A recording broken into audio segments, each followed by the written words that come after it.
Mingming, para ka lang taga, kasing liit ka lang ng taga. Ayan o. Ito yung iniwan ng magulang pagkapanganak sa kanya. Iniwan na. Ayun, nagkaroon siya ng diferensya sa mata. Kawawa din naman itong pusa na ito. Hmm? Nabuhay lang din siya sa tubig at saka konting pagkain. Ayun o. Mingming. Oh, ang liit. Hirapan pa nga maglakad. Ayun o, tignan mo. Saan ka pupunta ha? Dito ka.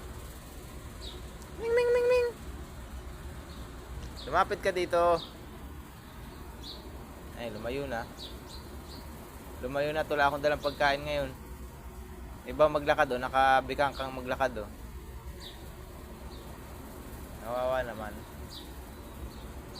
Ari yung lima na magkakapatid din na iniwan din na magulang. Dito ang pusa kapag nanganak ng nanay, iniiwanan na. Pinapabayaan na. Yun yung lima. Nag-iisa-isa na nga, iniwanan pa ng magulang. Ayan o.